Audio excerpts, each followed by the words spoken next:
to Taiwan now, hit by its biggest earthquake in 25 years. The government saying at least 9 people have died and more than 800 were injured. This is when an offshore earthquake struck the east coast of the island. It was a magnitude 7.4 and the deaths all occurred in Hualien County. That's a mountainous region near the epicenter.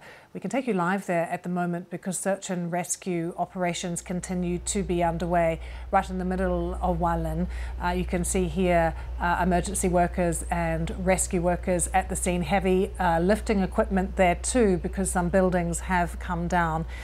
This is a remote, quite mountainous region of Taiwan, and there is damage that has been done to this area that will take weeks to repair, including some damage to infrastructure as well and to rail lines.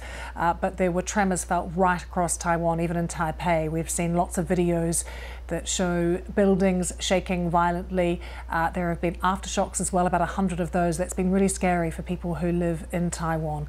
Let's bring you the latest from there with Rupert Wingfield-Hayes.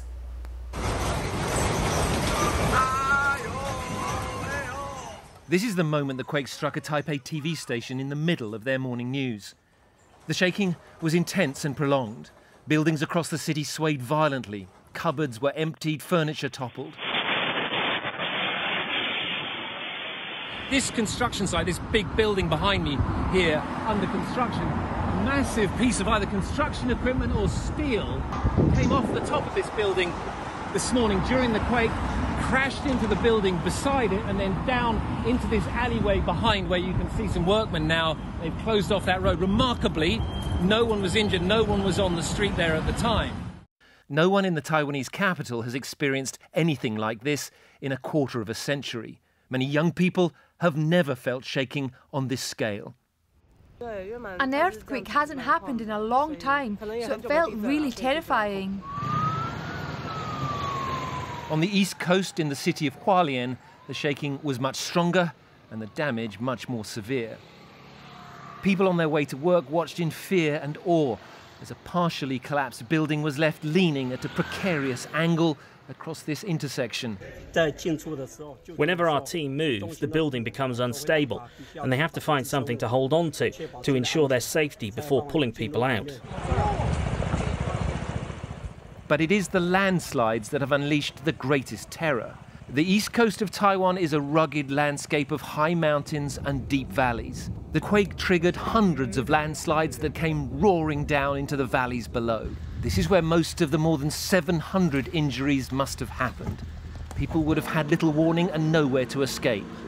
Taiwan has done much to strengthen its buildings and infrastructure since another huge quake killed more than 2,000 people back in 1999. This time, few buildings have been brought down and the death toll is so far mercifully small. But there is little that can be done to stop a mountain from falling into the valley below. Rupert Wingfield-Hayes, BBC News in Taipei. So rescue efforts continue, including for dozens of people who are trapped in road tunnels after the quake struck. We can show you this image that shows the entrance to one of them. On the left, it's a picture taken last year, and on the right, this is what the tunnel looks like today. 60 people are believed to be trapped inside one of the tunnels, including 4 minibuses full of hotel staff. They appear right now to be unreachable by phone. So late in the evening in Taiwan at the moment, they'll be hoping that there are a few aftershocks in the night, but those rescue efforts continue and we'll keep you up to date with those.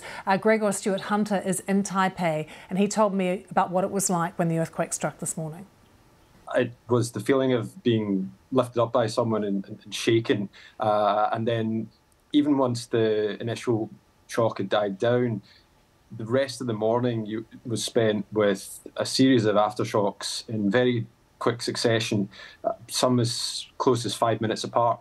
And when I checked the news and realised that the epicentre of what had felt like a very powerful quake was actually in Hualien, my jaw hit the floor. I thought, you instantly knew that was going to be a really, really big quake, and it seems that's been entirely as it was. The quake is huge, the biggest in 25 years, and we've got hundreds of people injured as well as hearing reports of many trapped. Not so many deaths yet, and let's hope that that figure doesn't go up.